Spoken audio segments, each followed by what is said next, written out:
Sveiki, gyvi, gaidžiukai. Noriu pasidžiaugti, kad Lietuvos krepšinis daro žymiai įdomesnis. Dabar jau gali stebėti iškart 2 varžybas. Kašiai Mahankės, ane? Gali pamatyti ne tik kaip ded iš viršaus, ane? Drimba koks, bet kaip į dūdą ded. Man labai patiko. Aš iš vis galvoju, tokį reikia idėją, kad šalia krepšinio aikštelės galėtų būti dar viena aikštelė, kur galėtum su priešininkų fanais pasimušti, ne? Kaip filme, ne, kur yra gladiatorius. Čiaukšt, pliaukšt išsikvietė, ne? Iš priešininko komandas, ar kai einam pasitikrinti iš kampo, bahurs šokį iš kėdo, ne? Vyktų 2 varžybas, Kašis į fanų varžytuvės. Duokim garą, ne? Ir 2 rezultatai. Tarkim, Šiauliai žaid prieš Kėdainių Nevėžį, ne? 2 rezultatai. Nugalėjai Šiaulių krepšininkai, Šiaulių, pavyzdžiui, ne?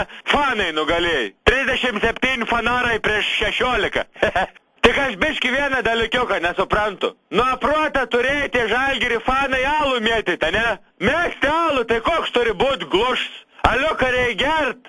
Ir iš vis, jeigu jau meti alų, tai į tokius pacanus, į tokius bahurs, kaip Tanuka Berts Nilsens, ne? Žukauskis. Tai neskarbonki pusės litrą reik mesti. Reik 2 litrų bambalį pasiimti tvoti. Netur hebryt patirties ant tokių reikalų, kaip matau. Tik man dar labai gaila, kad neteko sudalyvauti tokios istorinės varžybos. Dabar labiausiai norėčiau būti kauniečiai, ne? Tai nereal hebryt, nereal gengai, netvorai varžybsiai, viš, trep, trapapap. Šiaulios dar tap nėra buvę, kiek esu sėdė.